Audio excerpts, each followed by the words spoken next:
Well, good morning all and happy Motivational Monday. I hope daylight savings isn't messing with you all too bad. I'm usually not the biggest fan of it, but I was actually speaking with a friend this weekend and told him that, I was sad we were going to lose an hour of sleep, but then he kind of spun the optimistic side for me and said, well, at least, we're gaining sun later in the day. So I hope you all are going to enjoy, the nice sun when you get off work today. As you know, today we are going to talk about referrals, which are a very important part of our business in the health insurance industry. And referrals, we know they do take a bit of work, but the payoff is huge. They close really, really high, so that's always important. So I thought we'd start with a quote from Thomas Edison, a man known for his work ethic and success through trial and error. So opportunity is missed by most people because it's dressed in overalls and looks like work. Yes, some referrals come to you for free, and they're really easy to do, but a lot of them do take elbow grease. You got to put a little bit on the front end. So keep that in mind when we're talking about how to build a strong referral base. That yes, they're out there, but they may take a little bit of work. So happy Motivational Monday. I do see some new names on here, so I'm just going to kind of run through briefly. So here's the layout again. So we're going to start with the tip of the week. It's either going to be a system or a product or maybe some important dates coming up. We're going to go through some trends, which were really great this week. And in the end, we're going to do the sales technique, which this week is going to be the referrals base. So to let everybody know, from last week, we did talk about StarMount, how it's available. I saw the StarMount sales coming in. We had on the very first big week of there, about 60 StarMount policies sold. That is huge. It was great seeing that agents were out there selling them. Now, if you do need any help getting appointed, don't hesitate to contact Agent Services. Their phone number is down there, and so is their email address. They said they got quite a few calls about it last week, so please don't be shy. They are there to help you. That is what they're here to do.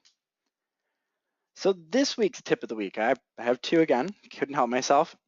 So first off, quick tip for you is that when you sell that Trio Med with that Interim Care, the short-term product, I wanted to remind you that the short-term cancels, but the Trio Med does not, meaning that it is portable. So if you sell a 6-month short-term and at the 7th month, you sell it with the Trio Med 7th month, the Trio Med's going to keep going. It's going to keep billing. So if that's something your client does want, that's fantastic. If not, your client does need to call and cancel. So just keep that in mind. I had a few people ask about that last week, so I thought, why not bring it up? Yes, I know a lot of us know this, but it's a helpful hint just to keep in mind. Now, the second tip actually deals with all those NHIC products that we've been selling. They have been just flying off the shelves, and I just wanted to let you guys know how you can kind of track your business and get more of a visual for what your business is doing. So in your agent back office, or E123 as I call it, there's actually a heat map where you can visually see where your clients are. It's kind of a fun little feature. I showed a few agents this last weekend. They just thought it was the best thing in the world. So I thought I'd bring it up this week. So when you log into your E123, the back office, usually you're there to find client information or check to see if a client is paid. In the upper right-hand corner, there's that customers area. That's usually where we click to go see that big list of customers. Now, when you actually get in that area, in the upper right-hand side, there are 3 different little things that you can do. So you can see that big list. In the summary, you can pull reports. That's something we're going to talk about, how to pull efficient reports. I think we're going to do that probably next week. But next to the reports is just a quick one for you. It's the map button. You should take a few minutes, play with it a little bit. When you click that map button, it's going to load. It's going to make your computer think, so don't think that you screwed anything up. It's completely natural. What it's going to show you is something kind of like this right away when you log in. So it shows you where your clients are located. So it has green circles and yellow circles. Yellow circles are usually if you're in the double digits there, green are just single digits. If you have those odd blue little pointers out there, that's one-off clients. You can actually scroll in pretty far, down to the streets to see where you're actually selling these policies. This gives you an idea, and the reason why I brought this up is when we're talking about referrals, and if you want to go out into the community and kind of do some networking events, this is going to give you an idea of where your policies are actually being sold. It's a pretty powerful tool. It kind of lets you know where you should spend a little bit of your time.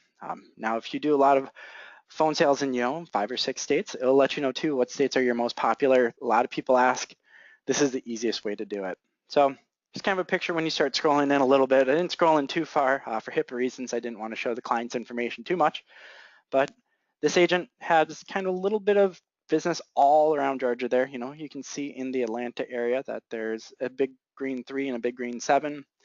That lets us know that, you know, there's some business out there that he's been working on. So play with this. If you have not used this feature yet, it is really great. I'll tell you, you may spend a little more time on it than you want to, so set aside some time because it gets a little addicting. So the 2 tips of the week are that the TrioMed is portable. So if it's something that your client only wants with the short term, they do have to call and cancel at the end. And the second one is that to use this map feature to see those dots in the back office of E123. Now, if you have questions on this, please never hesitate. Always just go out to email training@ahcpsales.com and I'll get back to you as quick as possible. Again, I am the one who checks that box. So now to look at trends. So as you can all guess, we have started seeing a huge decline in major medical sales, which is not surprising again, you know, with needing the SEP and all, especially with the commission trails and trends in the major medical plans. This is nothing that, you know, you should be shocked about. And again, as we spoke with the way individual plans are made now, you actually need to sell those supplements to get close to covering that loss of employer coverage. So in short-term sales, they are growing and they are growing fast. We're actually up 51% from last week. Last week was a huge week in short-term sales. So it's really, really good to see. Just kind of give you an idea, again, we are mainly seeing the NHIC products, so the interim care being sold.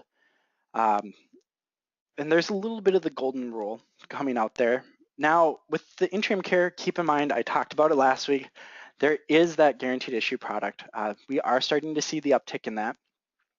So just remember, you don't actually have to turn anybody away for that short-term business, and the prices are very, very competitive with it. So just to give you an idea, if you have not pitched a guaranteed issue yet, so I ran quotes for a 40-year-old male in Chicago with a $10K out-of-pocket max for the guaranteed issue. It was about $311.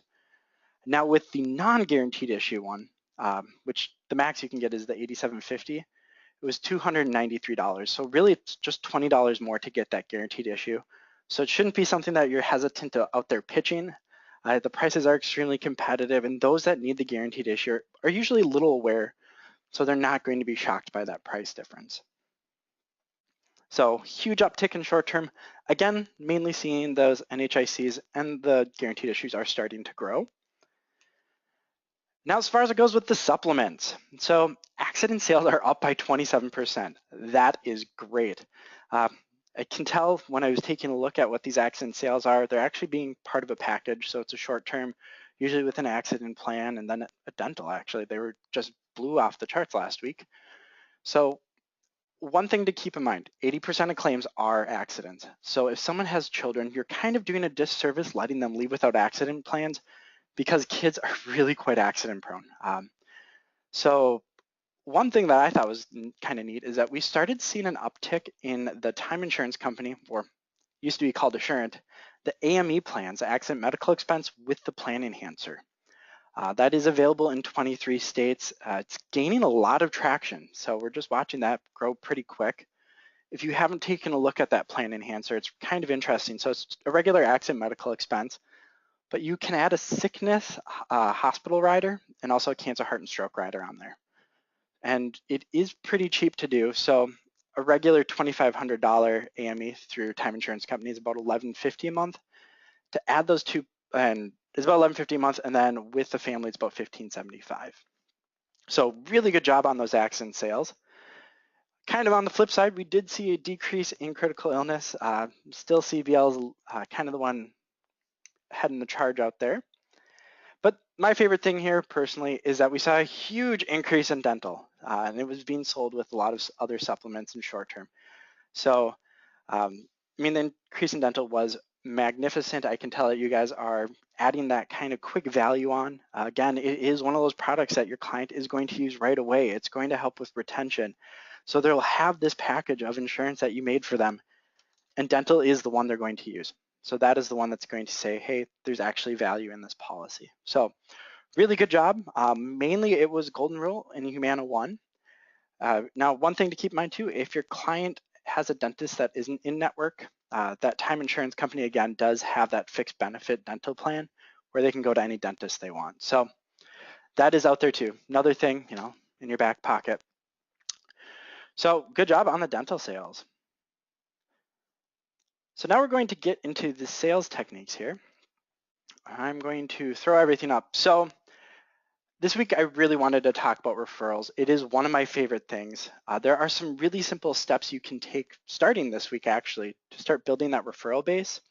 I have a few slides of ideas here for you, and we're going to walk through that. First off, because they close at such a high rate, honestly, they close, when I was working with my sales team, between 60 and 70% on just referral leads, and they're almost guaranteed sales when you make those leads, just to keep that in mind. Also, because when you get a referral, it means you're doing something right. So if you're getting those, it's a compliment. And they should be a steady part of your business. I'd say between 10 and 20% of your sales should come from a referral base. So this first tip, I know it's not a big tip, but it's really obvious. When people start talking about, hey, I want to build referrals, this is the first thing that I always have to tell them. Be worthy of the referral. If you're not worthy of it, if you're not doing a quality job, if you're not giving accurate information, no one's going to want to work with you. So it sounds really obvious, but it's the truth. So you need to be a solid agent before you can start thinking about referrals. So being worthy kind of means a few things. So people want to work with people who are knowledgeable, professional, and fun. 2 weeks ago, we said that you have 7 seconds on the first impression of your client for them to determine if they like you or not. They have to determine not only that they like you, that you're fun to work with. And I'm not saying crazy fun, clown house, but that you're not sitting there droning on about things that aren't important to them. When working with your clients, avoid insurance words. They don't understand it. They want you to be knowledgeable, but they want you to be relatable to that as well. Another thing too is that you always have to give the correct information. I've seen a lot of agents' reputations be blown out of the water by giving incorrect information. Extremely important, extremely important every time. If you're ever sitting there hesitating about a question on a product, reach out. Contact training@ahcpsales.com. That is what we're here for. It's a free service to you. Use it. Please do. Use all of your resources as possible. Okay, now past my little soapbox here, but I just wanted to say, first thing to think about is, hey, am I really worthy of a referral, or is there something else I should be looking at first? So I divide referrals or developing referrals into 3 main categories. The first one is out of your existing clients, so people you've already sold, that are very pleased with your services. Second is clients that you're in the process of selling or you just sold that moment. And the third is going to be community networking. So first thing we're going to take a look at is we're going to take a look at the existing client base. So the first one's going to seem a little obvious. Let them know when you sell them that you will be following up. This is very important. When you sell the product, and this kind of deals with, at the time of sale, but when you sell a product, say, hey, you know what, I'm actually going to be following up with you. Now, I usually follow up 14 days after the sale, a month after them having the plan, and then after the termination if it's a short-term plan. Lets me either resell them the plan or see if they need any help with any other insurance needs. And all 3 touching points, you can actually ask for a referral. Don't be shy. They may have questions. That also means, though, that you have to have the answers when you contact them. So the 14 days after the purchase call, I make sure that they're getting the materials, the cards are in the mail, see if they have any additional questions, check to see if they've been contacted by underwriting and if they need help with anything. I try to keep the 14-day call as quick as possible, really sweet, to the point. I also like to say, hey, you know what? I know you've had a few days to sit there thinking about your insurance. Is there anybody else you know that's in a similar situation that you think I should reach out to? Just kind of lets them know, hey, you know what? There are going to be other people in your situation. A lot of times too, if it is something due to loss of job, they're probably not the only one in that boat, and so they can give you their names of their friends or family that have been in the same situation. Now for the 30 days, there's usually nothing wrong. They've only had their policy for 30 days. Hopefully they haven't had to use it that much. I call to see if they have questions, and then again, I like to ask, hey, you've had this policy for 30 days. Anybody else in your situation that I can help? It seems like it's working great for you. And don't ever hesitate to ask. Now, The last one I think is the most important is when the policy terms, because not only can you see, hey, if they need a resell, if they have friends or family, but you can also get feedback on your whole sales process. Part of being the referral is being very open minded to feedback. Again, constantly improving your sales process. So that's kind of an important one. One thing too off of that is that when you are calling these people, you need to actually have a template of what you need. So keep in mind, what do you need to contact people? Kind of a funny story. One of my most successful agents was working on building up referrals by contacting all of his old existing client business, and he got a lot of great names. People would say, hey, I'm going to email you the person who I want you to contact, and literally he would just get the name. It seems kind of stupid and kind of silly, but know what you need. So if you want to do name and phone number, name and email address, make sure you have more than just their name, because that is not going to help you. Also, one thing too, when you are calling existing clients, let them know who you want to work with. You should be developing a consistent brand. What are you known for out there in the insurance market? Are you known for working with small businesses? Are you known for working with people on Medicaid? What are you known for? You should have that solid brand. So when you are talking to somebody, you can tell them, I really enjoy working with small business owners like you. That is one thing I specialize in, is working with their needs. Know who you want to work with. Maybe families with younger children. That's one I always seem to specialize in for some reason. No idea why, but it always does. You need to let that brand, and when you are asking for the referral, kind of make it relatable. Who do you want to work with? And another one too is add a hyperlink in your email. On any follow-up email you send, you should always have a line for customers at the bottom. So, if you know anyone who's looking for insurance, give them my contact information. Don't keep me a secret. Put that at the bottom. Hyperlink it to your email address. In the subject line, you can put what you are looking for. So name and phone number of referral. Just kind of a good idea there, because if you just put just the hyperlink, they're going to open up an empty email. They already have your email open anyway. Why would they want that? Now, if you have not yet, this is a little later on, you should build a referral template on your website. Let them have an area to fill in the referral information, and then you can hyperlink to whatever that URL is in your signature. And that should be on everything that you send out. A referral is the best compliment that we can receive. Also, one thing too is let them know how you handle referrals. And this only deals with existing clients. Keep that in mind. Let them know how you are going to handle it. So if you are asking for referrals, let them know that you are going to keep it very professional, that this is confidential information, that through the whole process, this isn't something that you're going to spill about. So it's important to let them know how you're going to handle a referral, how long it's going to take you to contact them. Another thing too is maybe let the current client get in contact with the referral for you. That way you don't have to make that cold call. The relationship is already established. It's pretty great that way. So these are just some techniques with your existing clients. Nothing too mind-blowing there, hopefully. If not, make sure to add that hyperlink if you do not have it yet. That is one of your biggest takeaways. Also, make sure you're starting to tell them on the sales that you make today that yes, you will be following up with them. If that's something you're not doing, you're missing really good referral activities. Unfortunately, with the follow-ups, you may have to field some questions there. But again, we have a really great member services team here who can help you with anything that you need. So now what we're going to talk about is what you can actually do during your sales process. So clients are in the process of selling. Now, first off, one of my biggest things, and not a lot of people do this, and I don't know why, is first off, let them know that you are going to be asking for referrals at the end. One of my old favorite things, I had two things that I would do, is one of them would be, and who referred you to me today? Oh, no one? Well, most of my clients here, they come from me referrals. That's kind of why I ask. So that starts planting the seed. Right away from the beginning, you want to start planting the seed that referrals are normal. It helps put them at ease, helps put them at comfort just to give you a referral at the end. Also too is one thing to do is add those small value-based statements throughout your sales process. You should actually hint at a referral 2 to 3 times before you ask for it. It's just the way it works with humans, that they want to be put at ease before anything happens. Most good sales processes actually have 3 things called 3 set at eases, or 3 different spots where you can set the client at ease about making this decision.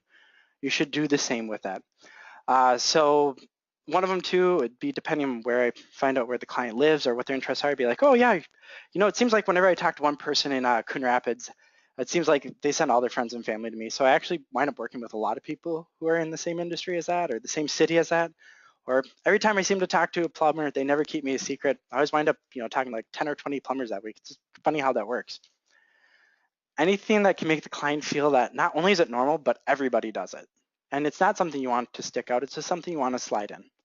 Uh, People don't like to feel like it's an odd thing to do. So try to make it relatable. Again, let them know who you want to work with. That's not going to be the first time you hear it. We will talk about, creating your own brand at a different motivational Monday. But again, if you want them to refer somebody, a lot of people know people, but you need to set the boundaries for them how to do it. Yes, it's normal. This is who I want to work with. And ask at the end. Please ask at the end. I've had a lot of people, they will add the value statements. They will let them know in the beginning that they're going to be asking for a referral. But asking for a referral at the end always seems like the most nerve-wracking thing for agents to do. So you should have been dropping hints throughout the whole process. And the best time to do it is immediately after the sale. So who do they know like them that's in their situation, loss insurance, they're small business owners, something like that, that's looking for insurance. The customer just bought. They feel good about selecting you and your product. And at that point, the customer is not viewing you as a salesperson, but as a resource who just provided a valuable service and solved their problem. So that should hopefully put you at ease at asking. It took on average, when I did a little process with the sales team for a while, how many asks did it take for them to develop one referral? And it was on average about 11. It took 11 times asking before they could get one referral. So get comfortable asking. You're going to be doing it a lot. So ask at the end. They should be comfortable by now throughout that whole sales process. You've been letting them know that yes, you are going to be asking for a referral, that yes, referrals are common. And another thing too is let them know that don't keep you a secret. If you don't get one, at the end, as you're talking about it, wrapping up, hey, you know what, don't keep me a secret. Referrals are actually a really big compliment to me. It's a large part of my business. So I've worked with a lot of small business owners. I look forward to working with a lot more. So if you know any, please let them, contact me. Just don't keep me a secret.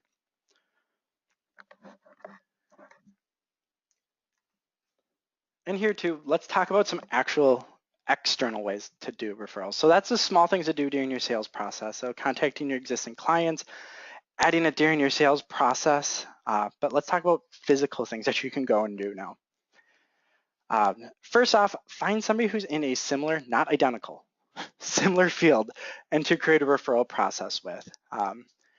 So look for someone who works with maybe auto insurance or specializes in life, or someone who works with people who have those SCPs. So like a lawyer who works with divorce, or people who work with small business loans, anybody who works with the clients that you want to specialize in. I actually come from a family of lawyers, and they're all small business owners. And one thing that is very important there is the referral process. So it's one thing they would do is, they would definitely be willing to work with referrals because it's going to go both ways, honestly. So it's something that's important. A lot of small business owners will want to work with referrals.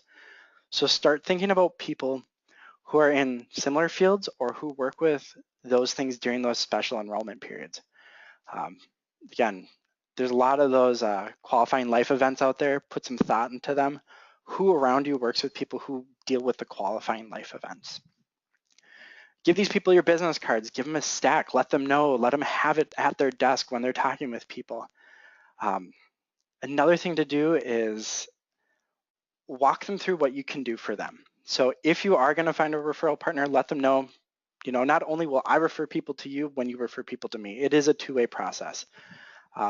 People aren't going to do it for you for free. You have to create that relationship. You have to go out there and do it. So don't be hesitant to call up people. It happens all the time. I know it feels kind of weird to do it for your first one, but when you find the referral partner, call up and have that conversation. Hey, you know what? I'd actually like to become a partner with you with referrals. Here's how I can help you. So what's in it for them instead of what's in it for you? Host seminars. It's kind of an interesting one. So I see signs all the time for financial or life seminars in local community buildings, apartment buildings, or even community groups.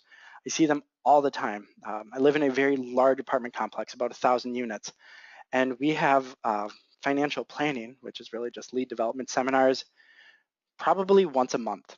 So see if you can get in with any of those apartment buildings and do maybe that health insurance or supplemental health insurance seminar. Thing with seminars, it's really great to attract people who are looking for you.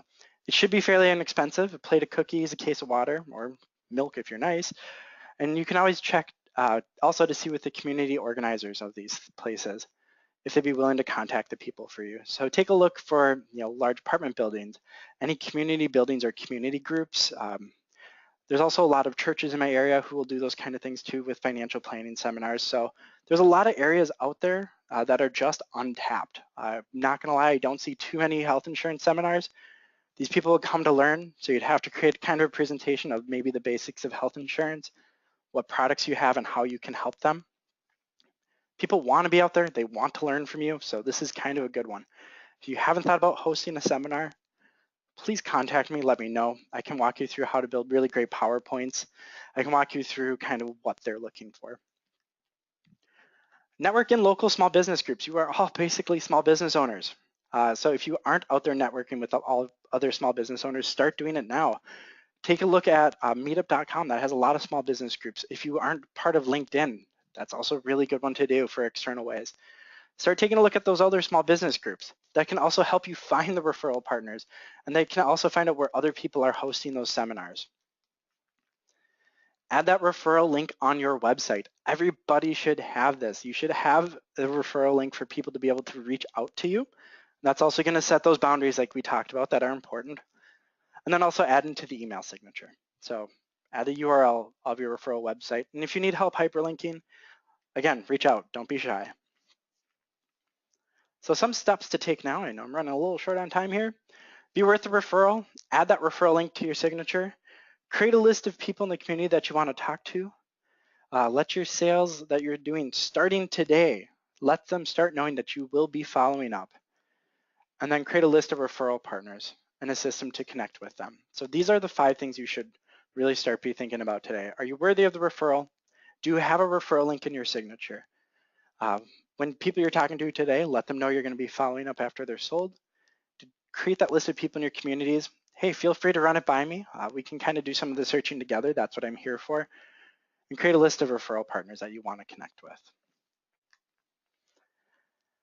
Again, if you have any questions or if there's anything you want me to make sure that I'm going to cover, I've had quite a few people reach out. I really appreciate it. It kind of lets me know what you all are thinking. So feel free to email training@ahcpsales.com. Again, it goes directly to me. So it's the same thing as my email address, so go for it. And so let's end with another Thomas Edison quote, and I want to thank everybody for their time there. So Thomas Edison, again, known for his hard work, that there is no substitute for hard work. Referrals are a little bit of work there, but there's going to be huge payout. As we know, Thomas Edison had a lot of payouts.